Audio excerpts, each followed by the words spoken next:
दीपक देता है रोशनी फैलाने की प्रेरणा, फलदायी वृक्ष देता है देने की प्रेरणा, मधुबन देता है महकते रहने की प्रेरणा, महान व्यक्ति देते हैं जीवन जीने की प्रेरणा। आओ प्रेरणा से दें हम सभी को प्रेरणा।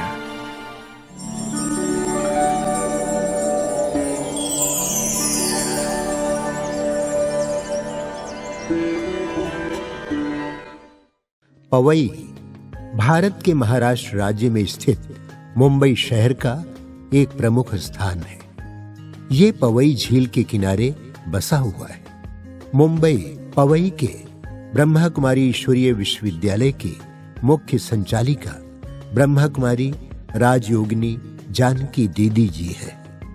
आपका जन्म 1960 में मुंबई में हुआ। बचपन से आपको पढ़ाई, चित्रकला आदि में विशेष रुचि रही है। आप ईमानदारी, पवित्रता, सत्यता, हर्षित मुक्ता आदि दिव्य गुणों से परिपूर्ण आत्मा है। 1968 में आपको मुंबई में ही ईश्वरीय ज्ञान की प्राप्ति हुई तथा 1969 में आपने अव्यक्त बाप दादा से ईश्वरीय मिलन मुलाकात का अनुभव किया। 1991 में आपने अपना संपूर्ण जीवन परमात्मा की सेवा में समर्पित कर दिया। तत्पश्चात घाटकोपर, डोंबिवली, लोनावाला और मुलुंड सब जोन के प्रायः सभी सेवा स्थानों पर सेवाएं देते हुए 1993 से आप पवई में अपनी सेवाएं प्रदान कर रहे हैं। जन जन तक ईश्वरीय संदेश पहुंचाने के लिए आपने अनेक कार्यक्रमों का सफल आयोजन किया।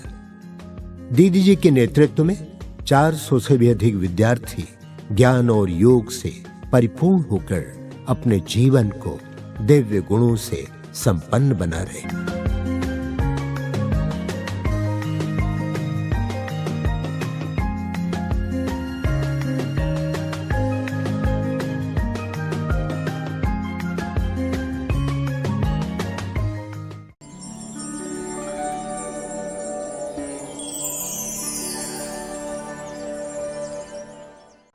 मेरे माता पिता बहुत ही धार्मिक थे। गीता पढ़ना, सुखमनी पढ़ना और शिव मंदिर में जाना ये उनका रेगुलर नियम था। और ऐसे नियम पे चलते हुए उस घर में बहुत हम सुखी रहते थे।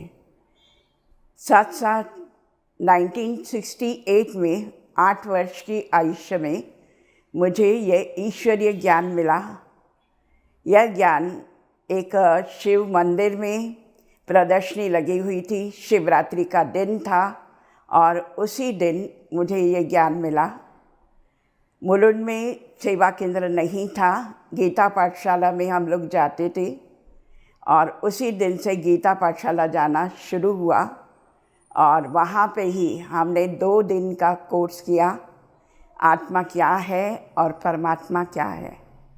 इसके पश्चात हम हर दिन कोर्स करते थे, क्लास करते थे और मुरली तो बहुत अच्छी लगती थी और मुरली में हमारा मन बहुत खुशी में झूम जाता था। ऐसे लगता था कि अगर एक दिन हमने मुरली नहीं सुनी है तो जैसे बेचैनी होने लगती थी। ऐसे करते हमने बहुत सारे कार्यक्रम भी करने शुरू किए। सेंटर पर भी गए और सेंटर पर जब गए तो वहाँ का वातावरण, वहाँ की खुशी बहुत ही अच्छा लगने लगा। वायुमंडल तो इतना अच्छा था कि बस बैठे ही रहें, घर जाए ही नहीं, परंतु घर तो जाना ही पड़ता था। और साथ साथ हम ये सोचते थे कि ऐसा अच्छा वातावरण, ऐसी श्रेष्ठ बहनें, प्यार, पालना, स्नेह, इतनी खुशी और तो कहीं देखी ही नहीं थी। और वह बहनें हमें हर दिन मोटिवेशन देती थी कि आज आपको 5 मिनट ज्ञान सुनाना है, कभी कहेंगे 5 मिनट भाषण करना है, कभी कहते थे मुरली सुनानी है। और 8 वर्ष की आयुष्य में हम 2-4 लाइन ही सुना पाते थे। कभी मुरली की पॉइंट सुनानी है, और कभी कहते थे कि 5 मिनट सेवा करके आओ, और सेवा के लिए कहते थे एक आत्मा को तो संदेश जरूर देना है, अगर संदेश नहीं दिया तो सेवा क्या की। ऐसे कई बार मोटिवेशन बहनें देती रहती थी और कहती थी कि बाबा के कमरे में बैठो, और जैसे ही मैं बाबा के कमरे में बैठती थी मुझे ऐसे लगता था कि मैं कहाँ चली गई हूँ, और मेरे प्रेम के आंसू बहने लगते थे, और वो आंसू जैसे ऐसे लगता था कि वो आंसू बह ही रहे हैं और मैं वहाँ बैठी ही रहूँ। गुरुवार के दिन हम सेंटर गए थे, और सेंटर में हमने देखा कि वहाँ का वातावरण, वहाँ की खुशी और ही ज़्यादा लगने लगी, और हमें भोग के लिए आगे आगे बैठने को कहा गया। जब हम भोग में आगे बैठे तो उन्होंने कहा कि 2 लाइन तो ज़रूर मुरली की सुनानी है। अब पहला ही दिन और 2 लाइन सुनाना हमारे लिए एक चुनौती जैसी थी, क्योंकि 8 वर्ष की आयुष्य थी, तो कैसे सुनाते। तो जो याद आता था वो सुना देते थे। मुरली तो 8 वर्ष में इतनी समझ में नहीं आती थी, लेकिन सुनाते ही रहते थे। इस तरह सुनाते सुनाते हमें बहुत खुशी हुई। 9 साल के आयुष्य में मैंने तो साकार ब्रह्मा बाबा, भगवान का रथ, उस रथ ने शरीर छोड़ा था, तब पहली बार जाना हुआ। तो मैं बाबा से कहती थी, बाबा थोड़े दिन और रहकर शरीर छोड़ना था, क्योंकि मैं तो बाबा से मिलती थी। लेकिन फिर बाबा मुझे कहते थे, नहीं बच्ची, मैं तो आपके साथ हूँ, आपके सामने हूँ। और ऐसे आते ही मेरे अश्रु बहुत बहने लगे। इतने अश्रु बहते थे कि बस मैं समझ ही नहीं पा रही थी कि इतने आंसू कैसे आ रहे हैं। प्रेम के आंसू थे, दुख के तो नहीं थे, लेकिन प्रेम के ज़रूर कहेंगे, क्योंकि मैं योग युक्त होकर बस उसी सीन को देख रही थी, और उसी सीन में जैसे समाने की कोशिश कर रही थी कि कैसे मैं उस सीन से वो आंसू समाती जाऊं। और फिर जब अग्नि संस्कार का समय हुआ, दादियों के द्वारा अग्नि संस्कार हुआ, तभी भी यही संकल्प था कि क्या बाबा कल्प में कभी ऐसे ही मिलेंगे, इतना ही पाठ होगा हमारा।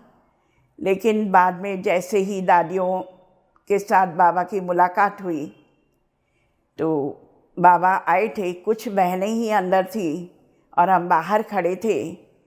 तो बाबा ने बुलाया, आओ बच्चे आओ। और बाबा ने बहुत मीठी दृष्टि देते हुए कहा कि बाबा आपके साथ ही है, आप कहाँ ढूंढ रहे हो, बाबा आपके साथ है, सदा आपके साथ रहेगा, कहाँ बाबा गया नहीं है। ये शरीर छोड़कर अव्यक्त वतनवासी बन गए हैं।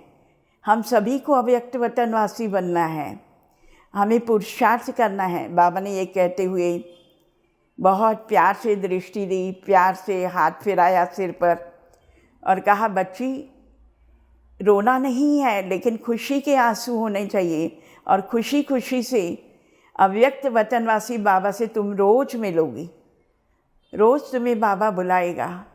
और ये सुनकर मुझे ऐसा लगा कि सचमुच भगवान मिल गया, जिसको ये चाहना थी, जिस शिव को मैं खोज रही थी, वो भगवान आज मुझे मिल गया है।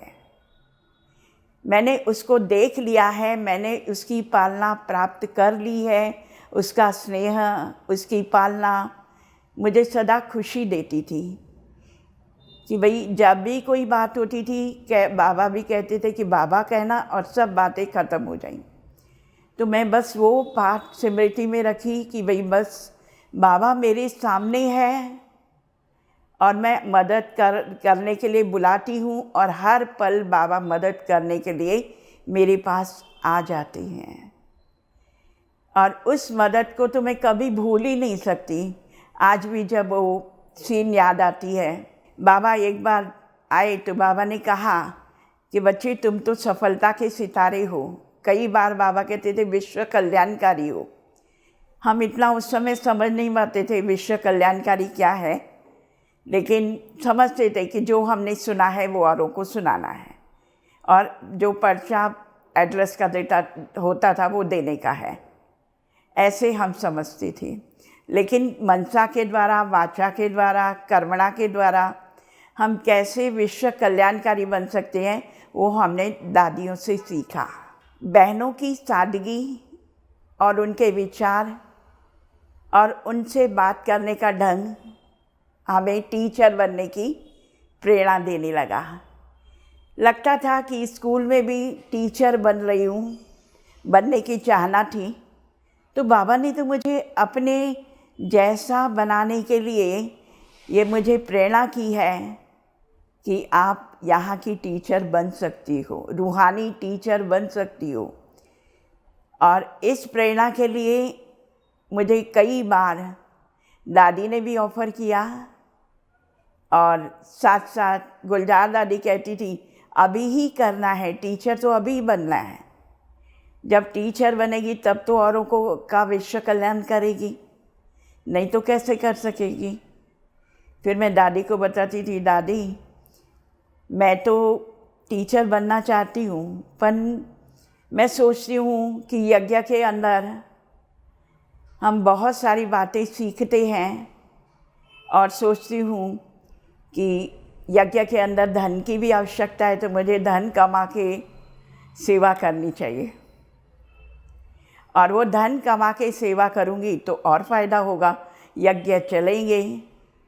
तो इस तरह थोड़ा सा मैं नौकरी भी की, लेकिन दादी को पसंद नहीं थी, तो दादी ने कहा नहीं, आपको तो सेवा केंद्र पर आना है। और इस तरह मैं सेवा केंद्र पर कब पहुंच गई, और 8 दिन कहा था कि 8 दिन तुमको सेंटर पर रहना है, और वो 8 दिन आज तक भी पूरे नहीं हुए। मैं इसके बाद सेंटर पर ही रहने लगी। इतना सौभाग्य मुझ आत्मा को मिला। ये सौभाग्य कोई विशेष आत्माओं को ही मिलता है, ऐसे मुझे लगने लगा, और मैं खुश रहने लगी। वाह बाबा, वाह ड्रामा, और वाह मेरी तकदीर। दादियों के साथ तो मैंने बहुत अनुभव किए हैं, क्योंकि 1969 से लेकर हम दादियों से बहुत मिले। इतनी बार मिले, छोटी छोटी बातें दादियों ने ही हमें सिखाई।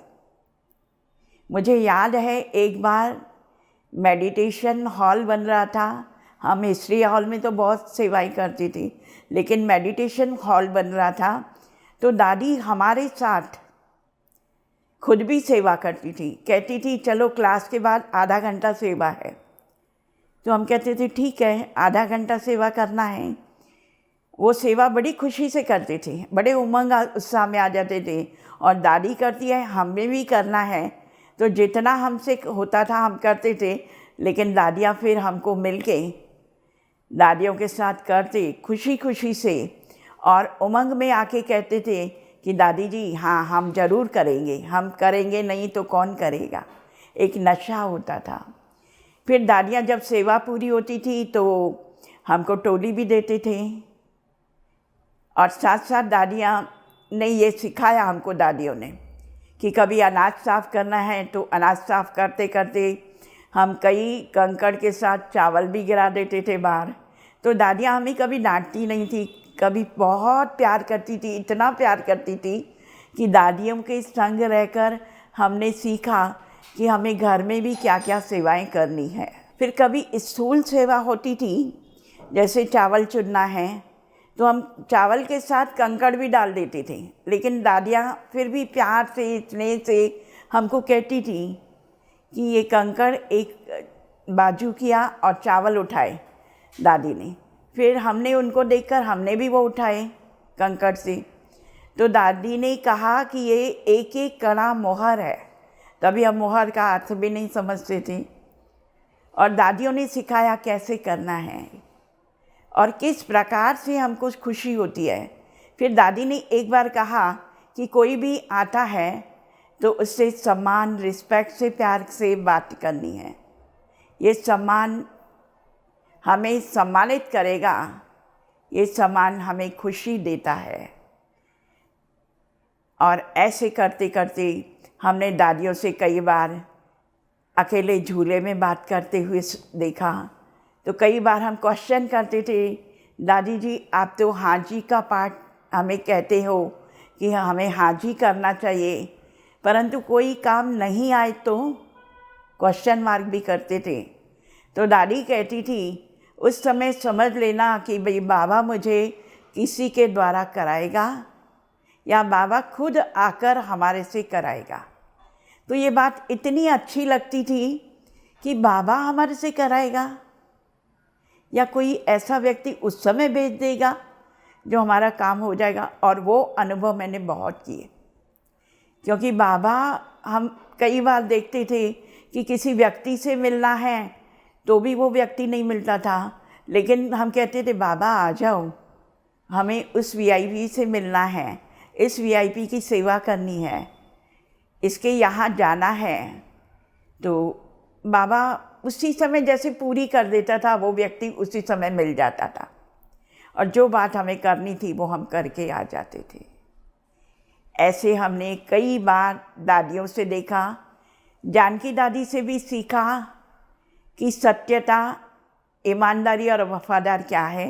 वैसे तो सत्य पे मुझे बहुत अटेंशन रहता था कि मुझे सत्य बोलना है और सभी को सत्य बोलना सिखाना है। कभी भी झूठ का सहारा हजारों झूठ बता देता है, इसलिए सत्य बोलना है। वो बात याद आती थी। गुलजार दादी को तो कभी भी मैं देखती थी तो एकदम साइलेंस में देखती थी, कम बोलते थे, धीरे बोलते थे, मीठा बोलते थे और साइलेंस की शक्ति क्या है वो हमें समझाते थे। कई बार कहते थे दादी कि एक दिन पूरा मौन रखना है, तो हम कहते थे सारा दिन मौन कैसे होगा, लेकिन दादी बताती थी कि करके तो देखो। तो हमने एक बार ठान लिया कि हम सारा दिन कुछ नहीं बोलेंगे। तो सचमुच हमने देखा कि अगर जब हमने सोचा कि हमें नहीं बोलना है तो सचमुच बाबा की मदद इतनी मिलती थी और वो साइलेंस से इतना अच्छा लगता था। अंदर अंदर अनुभव होते थे कि साइलेंस से क्या नहीं कर सकते हैं हम, सारी जीवन अच्छी बना सकते हैं। ऐसी साइलेंस हमारे अंदर होनी चाहिए। एक बार हम निर्वेद भाई, ब्रिजमोहन भाई से बहुत मिलते थे, क्योंकि वो हम समझते थे ये हमारे बड़े भाई हैं, तो उन लोगों से बहुत मिलते थे। तो एक बार निर्वेद भाई ने कहा कि तुम क्या समझती हो कि सचमुच ये जीवन में हर पल सुख है? तो मैंने कहा हाँ सुख तो है, लेकिन कभी कभी कोई कुछ बोल देता है ना तो मन को लगता है। तो निर्वेद भाई ने बताया था कि मन को, बाबा को मन दे दो ना, बाबा को उस दिन कहो बाबा आ जाओ हमारे मन में बैठ जाओ, और जब मन में बाबा बैठ जाएगा तो आपको कहाँ फुर्सत है किसी के बात सुनने की। तो वो बात आज तक मुझे अच्छी लगती है कि भाई बाबा ने मुझे कैसे इन सब से पार किया है और आगे भी बाबा हर पल करता रहेगा। और साथ साथ हमारी दीदी जी ने भी, गोदावरी दीदी ने भी बहुत सिखाया। अनेक प्रकार की सेवाओं अलग अलग प्रकार से कैसे करनी है, उस सेवाओं में क्या क्या होना चाहिए और कैसे करना चाहिए पहले ही वो बता देते थे। रैली करनी है, कभी योग करना है, कभी संदेशी से संदेश लेकर हमें योग करवाते थे, कभी कहते थे कि भाई यहाँ जाओ वहाँ जाओ, हम सब जगह जाकर सेवाएं करते थे। और साथ साथ दीदी इतना प्यार करती थी, कोई भी सेवा करके आए इतना प्यार करती थी कि दीदी के बगैर जैसे हमें अच्छा ही नहीं लगता था। गोदावरी दीदी का पुरुषार्थ, पालना, स्नेह इतना अच्छा लगता था कि इसके बगैर तो कोई जीवन ही नहीं है। ऐसा जीवन हमें दीदियों से, गोदावरी दीदी से भी मिला। लाजू दीदी ने भी बहुत सारा हमें सिखाया कि कैसे क्लास कोर्स के पश्चात भी कई भाई बहनें मिलते हैं तो कईयों को सम्मान कैसे देना है, सम्मान तो देते थे, लेकिन फिर भी सम्मान कैसे देना है, कैसे बात करनी है, कैसे सारे क्लास को अपने को संभालना है और संभालते हुए कैसे चलना है उनके साथ, और वो जो चाहते हैं उस अनुसार प्रोग्राम बनाकर आपको सेवाएं करनी है, ये हमने लाजू दीदी से भी सीखा। धारणाओं में भी देखें तो हमने बचपन से माँ की धारणाओं के कारण हमारी धारणाएं कंप्लीट अच्छी तरह हुई। किसी के हाथ का नहीं खाते थे और किसी से ज़्यादा बोलते भी नहीं थे जो हमें कहे कि भैया आप ऐसे क्यों कर रहे हो। बस बचपन से हमने यही देखा, बाबा का घर, अपना लौकिक घर और साथ साथ हमारी सेवाएं। तो अमृत वेले को हम इम्पोर्टेंट देते थे और मनन चिंतन करते थे, परंतु बीच बीच में कभी मिस भी होता था। लेकिन मुरली और अमृत वेला तो कभी भी मिस नहीं हुआ है।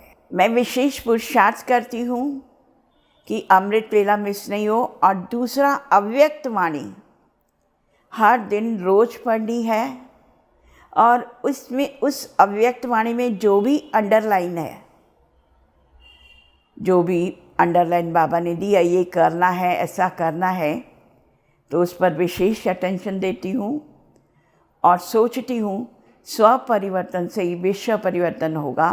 तो मेरे अंदर कोई ऐसी बात ना हो जो मैं सोचूं कि भाई ये मुझे चेंज करना है और चेंज करके विश्व को दिखाना है। चेहरे और चलन से बाबा की प्रत्यक्षता करनी है, तो अभी से मुझे अटेंशन देना होगा। अंतिम समय तो यही चाहती हूँ कि बस बाबा से सदैव नज़दीक रहूँ। बाबा मेरा साथी है, मैं कंबाइंड हूँ उसके साथ, वो सदैव मुझे गाइड कर रहा है और मैं उस गाइड के द्वारा वैसे ही चलूँ, ये पुरुषार्थ करती हूँ।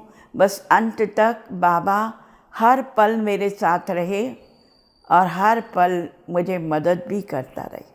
मुख्य संदेश तो यही कहूँगी कि बस हर एक बच्चा बाबा का बन जाए और जहाँ भी हम जाएं अनेक आत्माओं को निकालें, अनेक आत्माएं बाबा के वरदानों से पलें और प्रत्यक्ष बाबा को करें। और साथ साथ कभी भी ऐसा ना हो कि कोई ब्राह्मण बाबा के घर से वंचित रहे।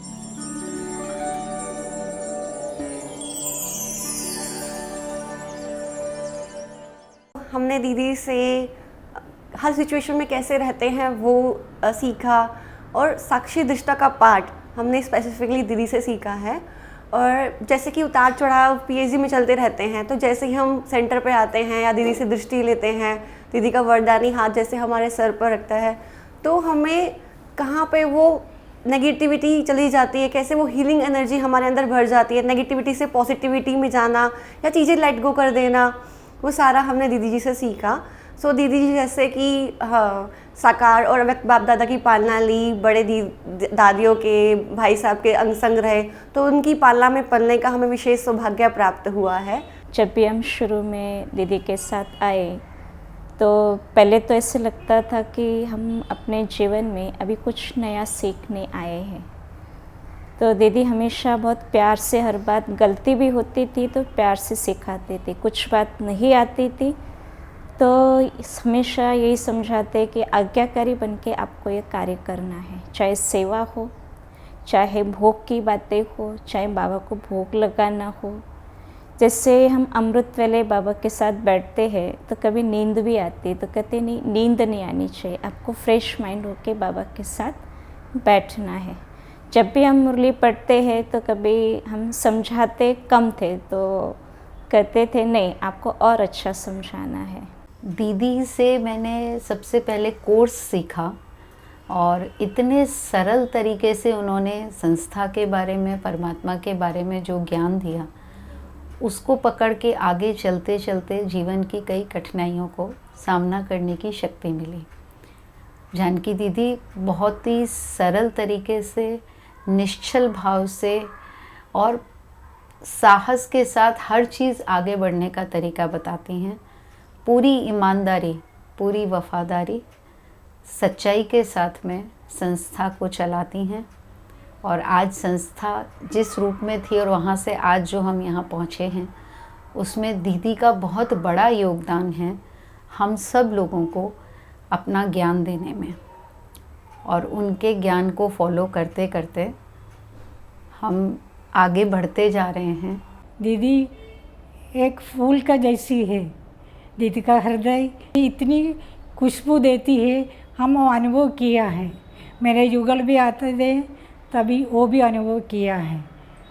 और दीदी हमेशा हमें सब गुणों का बाबा ने कैसा सिखाया है, वो सब हमें भी कैसा गुणों में आना है वो सिखाया है। और सेवा में भी, मेला में भी हो, दूसरा सेवा में भी, हम सब दीदी आगे खड़े होके हम सबको ऐसा इंस्पिरेशन देती थे, तो हम सब उसमें साथ में सेवा में होती थी। दीदी ने हमारी बहुत प्रेम से और रिस्पेक्ट से पालना की है, हमेशा सेवा में आगे बढ़ाया है। और जब भी मुझे कोई ऐसी नई सेवा दी जाती थी जो मुझे नहीं आती थी, तो वो एकदम बहुत धैर्य से आगे बढ़ाती है और जिससे सेवा एकदम सहज रीति से पूर्ण हो जाती है। उसके साथ दीदी हमेशा हम योग और मर्यादाओं पर भी बहुत इम्पोर्टेंस देती हैं कि योग करना भी ज़रूरी है। और अमृत वेला, मुरली, बैच, ये सब एक एक चीज़ बाबा की मर्यादा एक रीज़न के लिए बनाई गई है और उसे हमें फॉलो करना चाहिए। तो ऐसे जो बाबा बोलते हैं ना, लव और लॉ का बैलेंस रखना चाहिए, तो दीदी ने वो हमेशा से स्टार्टिंग से रखा है हमारे साथ।